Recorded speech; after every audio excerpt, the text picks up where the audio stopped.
Good afternoon, everybody. I want to take this opportunity to update the American people about the situation in Libya. Over the last several weeks, the world has watched events unfold in Libya with hope and alarm.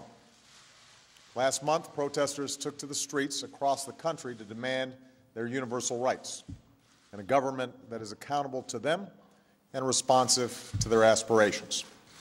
But they were met with an iron fist.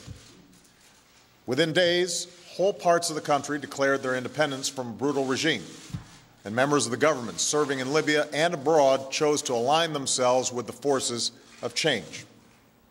Muammar Gaddafi clearly lost the confidence of his own people and the legitimacy to lead. Instead of respecting the rights of his own people, Gaddafi chose the path of brutal suppression. Innocent civilians were beaten, imprisoned, and in some cases killed. Peaceful protests were forcefully put down. Hospitals were attacked, and patients disappeared.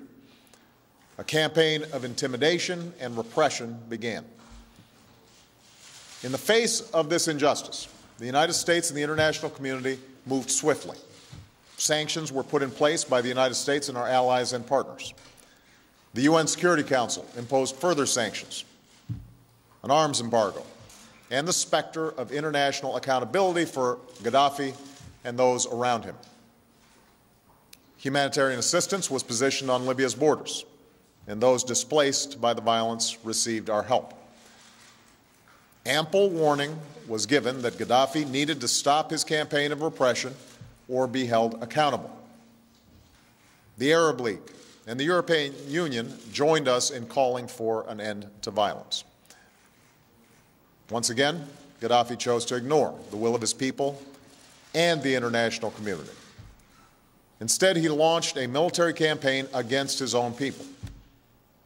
And there should be no doubt about his intentions, because he himself has made them clear. For decades, he's demonstrated a willingness to use brute force through his sponsorship of terrorism against the American people, as well as others, and through the killings that he has carried out within his own borders. And just yesterday, speaking of the city of Benghazi, a city of roughly 700,000 people, he threatened, and I quote, "We will have no mercy and no pity." No mercy on his own citizens. Now, here's why this matters to us. Left unchecked, we have every reason to believe that Gaddafi would commit atrocities against his people. Many thousands could die. A humanitarian crisis would ensue. The entire region could be destabilized, endangering many of our allies and partners. The calls of the Libyan people for help would go unanswered. The democratic values that we stand for would be overrun. Moreover, the words of the international community would be rendered hollow. That's why the United States has worked with our allies and partners to shape a strong international response at the United Nations. Our focus has been clear: protecting innocent civilians within Libya and holding the Gaddafi regime accountable. Yesterday, in response to a call for action by the Libyan people and the Arab League, the UN Security Council passed a strong resolution that demands an end to the violence against citizens. It authorizes the use of force with an explicit commitment to pursue all necessary measures to stop the killing, to include the enforcement of a no-fly zone over Libya. It also strengthens our sanctions and the enforcement of an arms embargo against the Gaddafi regime. Now, once more, Muammar Gaddafi has a choice. The resolution that passed lays out very clear conditions that must be met. The United States, the United Kingdom, France, and Arab states agree that a ceasefire must be implemented immediately. That means all attacks against civilians must stop. Gaddafi must stop his troops from advancing on Benghazi, pull them back from Ajubia, Misrata, and Zawiya, and establish water, electricity, and gas supplies to all areas. Humanitarian assistance must be allowed to reach the people of Libya. Let me be clear.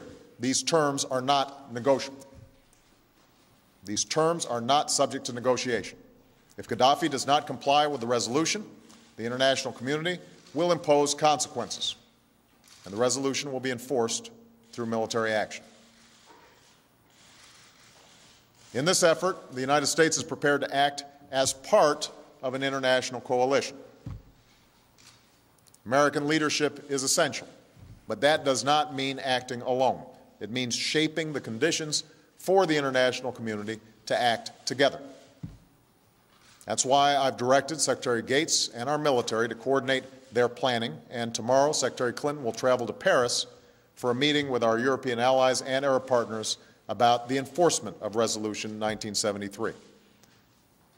We will provide the unique capabilities that we can bring to bear to stop the violence against civilians, including enabling our European allies and Arab partners to effectively enforce a no-fly zone. I have no doubt that the men and women of our military are capable of carrying out this mission. Once more, they have the thanks of a grateful nation and the admiration of the world. I also want to be clear about what we will not be doing. The United States is not going to deploy ground troops into Libya. And we are not going to use force to go beyond a well-defined goal, specifically the protection of civilians in Libya. In the coming weeks, we will continue to help the Libyan people with humanitarian and economic assistance so that they can fulfill their aspirations peacefully. Now, the United States did not seek this outcome.